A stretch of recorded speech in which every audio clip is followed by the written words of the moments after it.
أعوذ بالله من الشيطان الرجيم. بسم الله الرحمن الرحيم. الشيطان يعدكم الفقر ويأمركم بالفحشاء والله يعدكم مغفرة منه وفضلا والله واسع عليم. يؤتي الحكمة من يشاء ومن يؤت الحكمة فقد أوتي خيرا كثيرا وما يذكر إلا أولو الألباب. الشیطان یعدکم الفقر، شیطان تمہیں ڈراتا ہے تنگ دستی اور فقر و غربت سے. وَيَأْمُرُكُمْ بِالْفَحْشَاءِ، اور حکم کرتا ہے تمہیں بخل اور اللہ کے نافرمانی میں خرچ کرنے کی.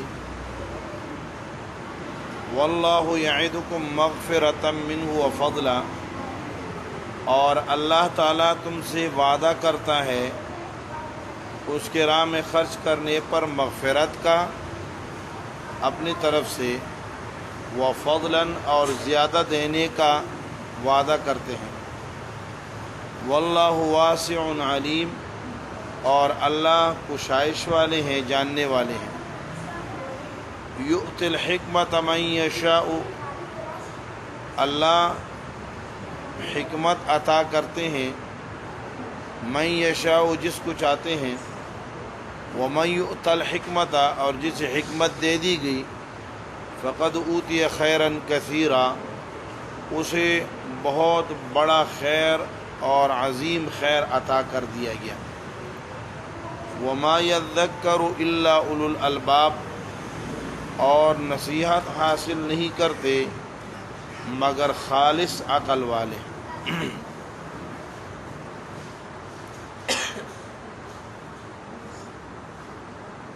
سورہ بقرہ کا آخری حصہ یعنی چوتھا باب سورہ بقرہ کا چل رہا ہے. اس باب کے اندر 4 فصول ہیں. فصل اول میں ترغیب انفاق اور مقصد انفاق، پھر تقسیم منفقین، خرچ کرنے والے تقسیم ہو گئے 2 حصوں میں، اور ان کی 3 مثالیں بیان کی گئیں. دوسرا باب ہے بیان امثلہ انفاق فی سبیل اللہ و انفاق فی سبیل غیر اللہ، اللہ کے راستے میں خرچ کرنے والے اور اللہ کے غیر کے راستوں میں خرچ کرنے والوں کی مثالیں دی ہیں. اور ساتھ میں 7 شرائط 7 بھی بیان کیے گئے، جن میں پہلا شرط اموالہم، اپنا مال ہو. دوسری شرط فی سبیل اللہ ہو. تیسری شرط اس میں من یعنی احسان جتلانا نہ ہو. چوتھی شرط صدقہ اور خیرات کے بعد کوئی تکلیف نہ ہو، اذا.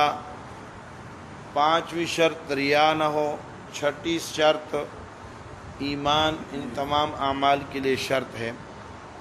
اور 7ویں شرط ہے عمدہ اور اچھا مال، اچھی چیز اللہ کو دیں، ردی اور بیکار چیز نہ دے، جو گزشتہ درس میں بیان ہوا.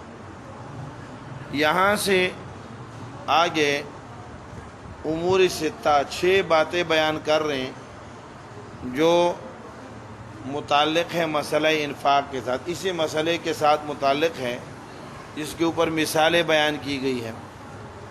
تو 6 امور یہاں سے بیان کیے جائیں گے.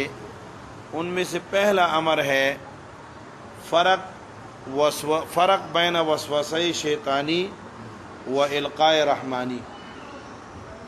رحمانی اللہ کے طرف سے ایک الہام ہوتا ہے، اور ایک شیطان کے طرف سے انسان کے دل کے اندر وساوس اور اندیشے ڈالے جاتے ہیں. تو اس میں فرق کیا جائے گا اور آپ کو بتلایا جائے گا کہ آپ نے وساوسی شیطانیہ کا شکار نہیں ہونا، بلکہ آپ نے القاء رحمانی کی طرف دل لگانا ہے. اور کان لگانے ہیں اور اسی کے مطابق عمل کرنا۔ تو فرمایا الشیطان یعدکم الفقر، جب آپ صدقات اور خیرات کرتے ہیں تو اندرونی طور پہ آپ کو شیطان اس بات سے ڈراتا ہے کہ تم غریب ہو جاؤ گے۔ اگر عمدہ مال خرچ کرو گے تو ردی کا کیا کرو گے، شیطان دل میں ڈالتا ہے۔ یا اگر یہ پیسے لگاؤ گے، خرچ کرو گے تو یہ تو ختم ہو جائیں گے، اور جب یہ ختم ہو جائیں گے تو پھر تمہارا کیا بنے گا۔ تو یہ شیطان ڈراتا رہتا ہے۔ شیطان مالدار ہونے کے باوجود بھی کیا ہے، شیطان ڈراتا رہتا ہے۔ تو فرمایا الشیطان یعدکم الفقر، شیطان تمہیں فقر سے ڈراتا ہے کہ پیسہ لگایا نہیں اور تم غریب ہوئے نہیں۔ یہ جو تم 1000 2000 500 لگاؤ گے تو اس سے تم کیا ہو جاؤ گے، غریب ہو جاؤ گے، غربت آ جائے گی، تمہارے بچے بھوکے مر جائیں گے۔ یار کوئی بچوں کی جو ہے نا شادی کی بھی فکر کرو، کو ان کے لیے کوئی مکان کی بھی فکر کرو۔ یہ جو ہے نا ادھر تبلیغ میں لگا رہے ہو، ادھر مدرسے میں لگا رہے ہو، ادھر مسجد میں لگا رہے ہو، ادھر جو ہے صدقات اور خیرات اور عطیات، یہ کیا کر رہے ہو؟ یہ شیطان ڈالتا ہے وسوسہ۔ الشیطان یعدکم الفقر، شیطان تمہیں فقر سے ڈراتا ہے۔ یعدو، یہ وعد یعدو، یہ جب مجرد استعمال ہوتا ہے تو اس کے معنی ہوتا ہے وعدہ کرنا۔ وعدتہ بمعنی میں نے اس کے ساتھ خیر کے بات پر معاہدہ کیا اور وعدہ کیا۔ اوعدتہ بمعنی خوفتہ، میں نے اس کو ڈرایا۔ تو یہاں یعدو، وعد یعدو، پھر اس کا مصدر دو طرح کا آتا ہے، کبھی وعد یعدو وعیدن، وعید بمعنی ڈرانا، اور کبھی وعد یعدو عیدتن، عیدتن بمعنی وعدن، وعدہ کرنا۔ تو یہاں دونوں لفظ دونوں مادوں سے استعمال ہوئے ہیں۔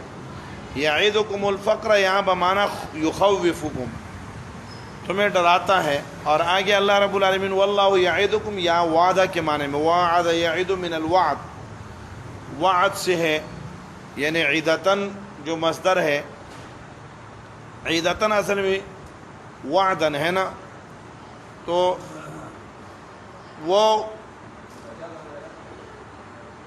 فا کلمے کی جگہ پر آ گیا ہے تو اس کے عوض میں تا لے آتے ہیں اور اس واو کو حذف کر دیتے ہیں تو عیدتن کر دیتے ہیں، جیسے وسعن سے ساعتن، ساعتن، اور وعدن سے عیدتن کر دیتے ہیں۔ وعدہ جی، الشیطان یعدکم الفقر، شیطان تمہیں غربت سے ڈراتا ہے، وسوسے ڈالتا ہے، خرچ نہ کرو۔ اس طرح حدیث میں ہے، پیارے نبی صلی اللہ علیہ وسلم نے فرمایا کہ انسان کے دل کے اندر ایک لمہ اللہ کی طرف سے، لمۃ من الرحمن و لمۃ من الشیطان، شیطان کی طرف سے بھی ایک لمہ ہے اور ایک رحمان کی طرف سے ہے۔ شیطان اپنی باتیں ڈالتے ہیں اور رحمان اپنی باتیں ڈالتا ہے۔ یعدکم الفقر دو باتوں سے، ایک تو تمہیں ڈراتا ہے، وَيَأْمُرُكُمْ بِالْفَحْشَاءِ، اور تمہیں حکم کرتا ہے فحشاء بخل کا یا اللہ کی معصیت میں خرچ کرنے کا، بخل اس کے اندر شامل ہے۔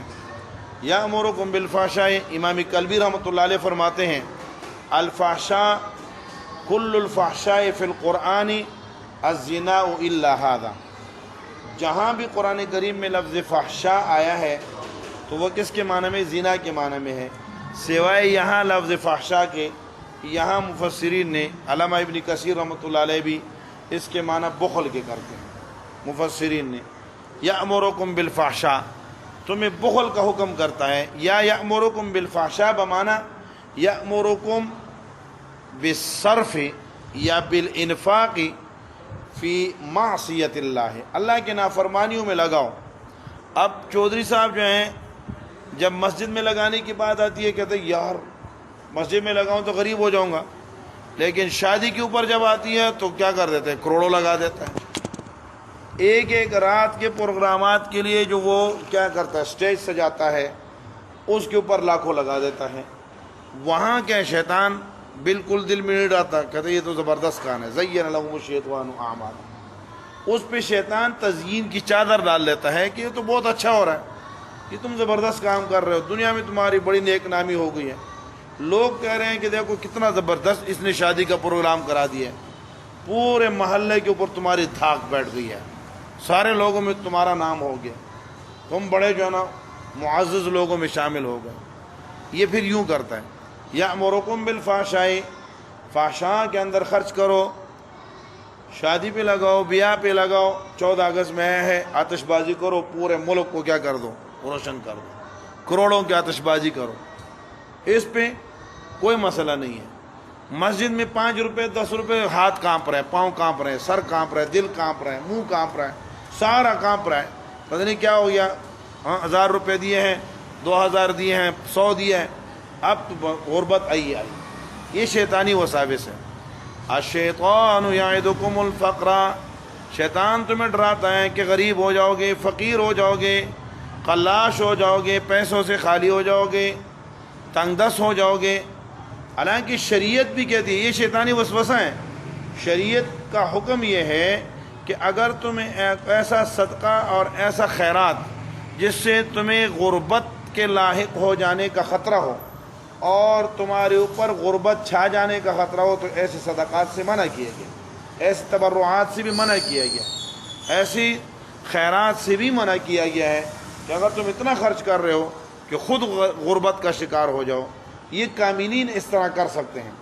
کاملین کا پیارے نبی کریم صلی اللہ علیہ وسلم کی پوری زندگی میں اور صحابہ کرام میں اسوۃ حسنہ ہے. عبد الرحمن ابن عوف رضی اللہ تعالیٰ عنہ 4000 دراہم دینار لے کر پہنچے تو کہا 4000 لے کر آئے ہوں, 4000 گھر چھوڑ کے آئے ہوں. آپ نے فرمایا بارک اللہ فی ما انفقت و ما آتیت, جو ما امسکتا, جو آپ نے خرچ کیا اس میں بھی اللہ برکت ڈالے, جو آپ نے روکا ہے اس میں برکت ڈالے. یہ عام مسلمان ہے. ایک کا اعلیٰ درجے کا, کمال درجے کا مسلمان ہے جسے دنیا سے لگاؤ ہی نہیں ہے, وہ ابوبکر صدیق ہے. وہ کہتے ہیں کتنا لائے ہو, کہ سارا لے کے آ گیا. یہ کر, میں نے کیا کرنا ہے, جو کچھ تھا سب کچھ لپیٹ کر سارا لا کر آپ کے قدموں میں رکھ دیا.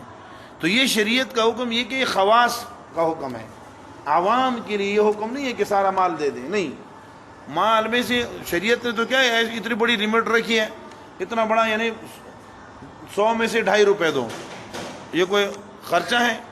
شریعت تو یہ کہتے تمہارے اوپر ہی اتنا لازم ہے. تو شیطان ویسے ڈراتا رہتا ہے کہ نہیں اگر تم خرچ کرو گے تو غریب ہو جاؤ گے. تو شیطان یعدکم الفقر ویأمر بالفحشاء, فحشاء کے اندر بڑے تیز کر دیتا ہے, بے حیائی کے کاموں میں, فحاشی کے اندر, فیشنوں میں, فیشن والے کپڑے خریدنے میں, جوتا خریدنے میں, اپنے اوپر خرچ کرنے میں. حالانکہ مولا یوسف رحمۃ اللہ علیہ نے لکھا ہے کہ مسلمان کے مال کے مصارف 3 ہیں. مسلمان کے مال کے مصارف کے 3 ہیں. نمبر 1 اس کی ذات, نمبر 2 اس کے اہل و عیال, نمبر 3 اس کا دین. اس کے ذات, اس میں لمٹ ہے کہ آپ نے زیادہ کپڑے نہیں بنانے, زیادہ جوتی نہیں بنانے, زیادہ آپ نے جو ہے نا چادر اور پگڑیاں زیادہ نہیں رکھنی, آپ نے حد سے تجاوز نہیں کرنا, ایک محدود انداز میں. آپ نے کپڑے بھی محدود رکھنے ہیں, آپ نے محدود ہے, اس کے اندر حد ہے. دوسرا ہے اپنے اہل و عیال پر, اہل و عیال کے اوپر بھی خرچ کرنے کا کیا ہے, وہ لمٹ ہے. کلوا واشربوا ولا تسرفوا, کھاؤ پیو لیکن اسراف نہ کرو. اور تیسری چیز ہے اللہ کا دین.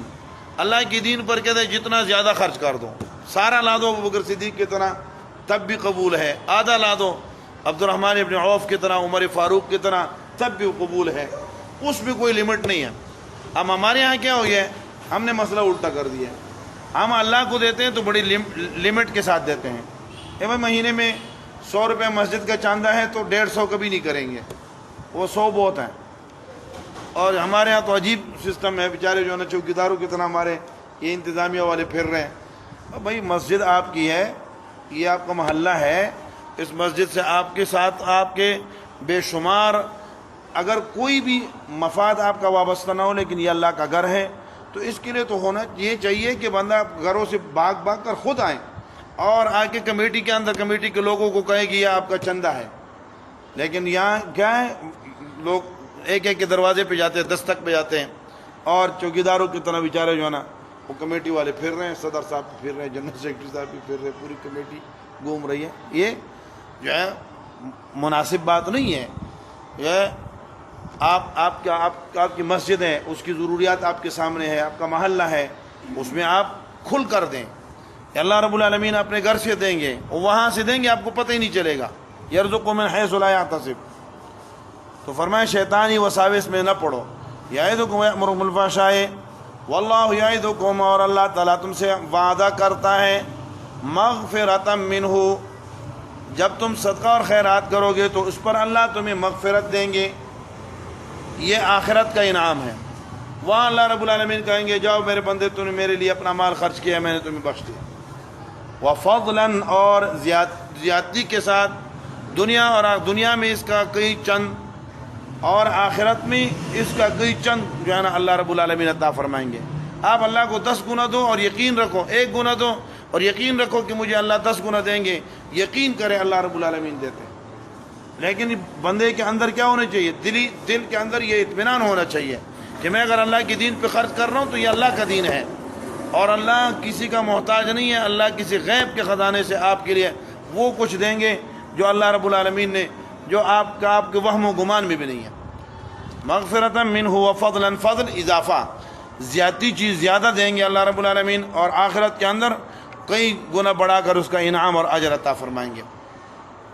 واللہ واسع علیم. اگر آپ کہتے ہیں کہ اللہ ہمیں زیادہ کر کے کیسے دیں گے، کہاں سے دیں گے، تو کہا یہ وہم و گمان کیوں کرتے ہیں. واللہ واسع، اللہ تعالیٰ تو وسیع خزانوں والے ہیں. اللہ کے خزانوں کے تو کوئی پیمانے نہیں ہیں. اللہ رب العالمین کے دینے کے لیے تو کوئی حساب نہیں ہے. واللہ جی واسع، وسیع، گشائش والے ہیں، کشادگی والے ہیں. ذات ہی اللہ رب العالمین کی وسیع ہے، اس کے اوصاف بھی وسیع، اس کے خزانے بھی وسیع ہیں. علیم، اور علم والے، جانتے ہیں کس نیت سے، کس ارادے سے کتنا خرچ کر رہے ہو، کتنا اخلاص ہے، اللہ کو پتہ ہے. اس لیے اسی کے مطابق اپنے خزانوں سے عطا فرمائیں گے. یؤتی الحکمت من یشاء، اللہ سمجھ عطا فرما دیتے ہیں جس کو چاہتے ہیں. اس آیت کا ماقبل آیت کے ساتھ ربط یہ ہے کہ اوپر یہ بتایا کہ وساوس شیطانیہ سے بچو، اور القاء رحمانیہ، اللہ کی طرف سے جو القاء ہوتا ہے، اللہ کی طرف جب آپ کے دل کے اندر علم صحیح آئے گا، علم نافع، علم صحیح. حکمت کا معنی یہ ہے وہ الہامی اثرات جو آپ کے دل کے اندر پیدا ہو جائیں. جب آپ کے دل، آپ خرچ کر رہے ہوں اور آپ کے دل کے اندر یہ آ جائے کہ میں غریب ہو جاؤں گا، سمجھو یہ شیطانی وسوسہ ہے، اور یہ آپ کو حکمت سمجھائے گی. آپ خرچ کر رہے ہیں اور آپ کے دل میں یہ آتا ہے کہ اس پہ اللہ نے مغفرت کر دینی ہے، اس کا اللہ نے کئی چند بڑھا کر دے دینا ہے. اللہ کے پیارے نبی کریم صلی اللہ علیہ وسلم نے فرمایا کہ ما من یوم الا نزلت فیہ ملکان، کوئی بھی دن دنیا کا ایسا نہیں آتا کہ جس میں 2 فرشتے روزانہ نہ اترتے ہو آسمان سے. یقول احدہما، ایک فرشتہ کہتے ہیں اللہم اعط منفقا خلفا، اے اللہ جو تجھے دے رہے ہیں، جو تیرے دین پر خرچ کر رہے ہیں، انفاق کر رہے ہیں، یا اللہ ان کو اس کا عوض عطا فرما دے، اس کا قائم مقام عطا فرما دے. وَيَقُولُ الْآخَرُ، اور دوسرا کہتے ہیں اللہم اعط ممسکا تلفا، اے اللہ جنہوں نے اپنے ہاتھ کو روکا ہوا ہے ان کے مال کو ہلاک کر دے. تو کبھی چور آ جاتے ہیں، کبھی گن پوائنٹ والا آ جاتا ہے، کبھی زلزلہ آ جاتا ہے، کبھی طوفان آ جاتا ہے، کبھی کہاں سے وہ نکلتے رہتے ہیں. اللہ رب العالمین اپنا حصہ نکالتے رہتے ہیں، بندے کو نہیں پتہ چل رہا ہوتا. تو فرمایا کہ یہ سمجھ کیسے پتہ چلے گا؟ یہ علم قرآنی سے آپ کو پتہ چلے گا. جب آپ کے پاس قرآنی علوم ہوں گے تو آپ کو پتہ چلے گا کہ شیطان وسوسہ ڈال رہا ہے یا رحمان کی طرف سے القاء ہو رہا ہے. اگر آپ کا دل صدقہ اور خیرات کرتے وقت اور عمل کرتے وقت اللہ کی طرف متوجہ ہے، وسوسوں سے دور ہے، تو سمجھو کہ آپ کی طرف القاء رحمانی متوجہ ہیں. فرمایا وَيُؤْتِ الْحِكْمَةَ، اللہ حکمت عطا فرماتے ہیں. حکمت حاتم بن عباس رضی اللہ عنہ فرماتے ہیں القرآن، قرآن ہے. یؤت الحکمت، اور عام مفسرین کہتے ہیں العلم النافع علی ما هو فی نفس الامر الموصل الى رضاء اللہ والعمل به. کہتے ہیں حکمت کہتے ہیں ایسا علم نافع جو آپ کو واقعی امور جو حقیقت ہو، جس چیز کی جو حقیقت ہے، انفاق کی جو حقیقت ہے، عبادات کی جو حقیقت ہے، نماز کی جو حقیقت ہے، اس تک آپ کو پہنچا دیں اور پھر آپ اس علم کے مطابق عمل کریں۔ وَذَلِكَ لَا يُتَصَوَّرُ إِلَّا بِالْوَحْيِ، اور ایسا علم نافع جو آپ کو وہاں تک پہنچا دے، جو آپ کو حقائق اشیاء آپ کے نظر میں واشگاف کر دے اور ظاہر کر دے، ایسا علم حقیقی اور ایسا علم نافع اس کا تصور نہیں ہو سکتا الا بالوحی، مگر وحی کے ذریعے ایسا ممکن ہے۔ اور فهو فی الانبیاء اصالۃ وفی غیرہ وراثۃ، تو ایسا علم نافع انبیاء کرام کو وحی کے ذریعے اصالتاً ملتا ہے، اور غیر انبیاء کے اندر ایسا علم نافع وراثتاً ملتا ہے۔ وہ انبیاء کے وارث ہوتے ہیں جنہیں ایسا علم نصیب ہو جائے کہ جس علم کے ذریعے وہ القائے رحمانی اور وساوس شیطانیہ کی تمیز کر سکیں۔ تو فرمایا واللہ یؤتی الحکمت من یشاء، یہ اوپر کی آیت میں ایک طرف بخل ہے اور ایک طرف کیا ہے، سخاوت ہے۔ پیارے نبی صلی اللہ علیہ وسلم تو ابو ہریرہ رضی اللہ عنہ سے روایت ہے، بہقی نے اس کو روایت کی ہے کہ آپ علیہ السلام نے فرمایا کہ ان السخاء شجرۃ، سخاوت جو ہے یہ ایک درخت ہے، اور جب سخی جو ہوتا ہے وہ اس درخت کے ایک ٹہنی سے لٹک جاتا ہے، اور یہ ٹہنی اسے پکڑ لیتی ہے اور اسے نہیں چھوڑتی حتی یدخلہ الجنہ، یہاں تک کہ اس کو جنت میں داخل کر دیں۔ وَإِنَّ الشُّحَّ شَجَرَةٌ، اور بخل بھی ایک درخت ہے، وَالشَّحِيحُ يَأْخُذُ مِنْهَا الْغُصْنَ، اور شحیح یعنی بخیل آدمی اس درخت کی ایک ٹہنی پکڑ لیتا ہے۔ وَلَا يَتْرُكُهُ الْغُصْنُ حَتَّى يَدْخُلُهُ النَّارَ، اور یہ ٹہنی اسے اس وقت تک اس کی جان نہیں چھوڑتی جب اسے جہنم میں نہ ڈالے۔ اسی طرح پیارے نبی صلی اللہ علیہ وسلم نے فرمایا السخی قریب من اللہ قریب من الناس بعید من النار، قریب من اللہ، سخی جو ہے وہ اللہ کی بھی قریب ہے، لوگوں کی بھی قریب ہے، اور قریب الی الجنہ و بعید من النار، جنت کے قریب ہے اور جہنم سے دور ہے۔ اور دوسرا فرمایا کہ البخیل قریب من البخیل بعید من اللہ بعید من الناس قریب الی النار، بخیل جو ہے اللہ سے بھی دور ہے، انسانوں سے بھی دور ہوتا ہے، اور آگ کے جہنم کے قریب ہے۔ اس طرح علی رضی اللہ تعالیٰ سے روایت ہے، فرمایا بادروا بالصدقۃ، صدقہ جلدی جلدی صدقہ کیا کرو، انہ لا یخطئها ان البلاء لا یخطئها، کیونکہ بلا اس کو پھلانگ کر آپ کے پاس نہیں آ سکتی۔ اور آپ علیہ السلام نے فرمایا الصدقۃ ترد البلاء، صدقات سے بلائیں دور ہو جاتی ہیں، صدقے بلا کو کھا جاتے ہیں۔ اس لیے فرمایا یؤتی الحکمہ، ہمارے وہ تھے خطیب تھے، وہ کہا کرتے تھے کہ یہ امریکہ طالبان سے کیوں ڈرتا ہے، تو کہتے تھے کہ اس لیے کہ جو ہے طالبان لوگ بلا سے ڈرتے ہیں، اور طالبان کی خوراک کیا ہے، صدقات ہیں، اور صدقات بلاؤں کو کھا جاتے ہیں۔ تو گویا کہ جن کی جو چیزیں بلاؤں کو کھاتے ہیں ان کی خوراک وہ ہے، تو اس لیے دنیا ساری طالبان سے کیا کرتی ہے، طالبان سے ڈرتی ہے جی۔ تو فرمایا کہ صدقات بلاؤں کو دور کر دیتے ہیں، اس لیے امان جی وَمَن يُؤْتَ الْحِكْمَةَ، تو جسے حکمت دے دی گئی فقد اوتي خیرا کثیرا، اسے خیر کثیر دے دیا گیا۔ حکمت علم نافع ہے، اس لیے پیارے نبی کریم صلی اللہ علیہ وسلم نے فرمایا کہ حکمت جی من یرید اللہ بھی خیرا یفقہہ فی الدین، جس کے ساتھ اللہ خیر کا ارادہ فرما لیتے ہیں اسی دین کی سمجھ عطا فرما دیتے ہیں۔ دین کی سمجھ کے لیے ضروری نہیں ہے کہ آپ نے ضرب یضرب کی گردان یاد کی ہو اور آپ نے نحویر پوری پڑھی ہو، نہیں، آپ کو آپ دین کی علم کی طلب لگ گئی ہے اور آپ کو سمجھ آ رہی ہے کہ یہ بات ٹھیک ہے اور یہ غلط ہے، سمجھو آپ کو اللہ رب العالمین نے حکمت عطا فرما دی، جسے حکمت دے دی گئی فقد اوتی خیرا کثیرا وما یذکر الا اولو الالباب، اور نصیحت حاصل نہیں کرتے مگر خالص عقل والے، جن کو پتہ ہوتا ہے کہ اللہ کے راستے میں خرچ کرنا یہ عقل کی بات ہے، دانائی اور سمجھداری کی بات ہے کہ اللہ کے راہ میں خرچ کرنے کو بہتر سمجھے اور اچھا سمجھے، اور اس کے لیے جو شیطانی وساوس آتے ہوں ان شیطانی وساوس سے باہر نکلے، تو اس کے لیے عقل ضروری ہے۔ عقل مند آدمی ہے وہ کیا کرتا ہے، وہ دنیا پہ فریفتہ نہیں ہوتا بلکہ اس کی توجہ آخرت کی طرف ہوتی ہے۔ تو ان آیات سے اور ان احکامات سے اور ان مسائل سے اور ان امثلہ اور مثالوں سے اور اللہ رب العالمین کے اس وعدے سے نصیحت اور وعظ حاصل نہیں کرتے مگر عقل مند لوگ. اللہ رب العالمین ہمیں بھی ان اولو الالباب اور عقل مندوں میں شامل فرمائے جنہیں اللہ رب العالمین اپنا خصوصی علم لدنی عطا فرماتے ہیں. اللہ عمل کرنے کی توفیق نصیب فرمائے.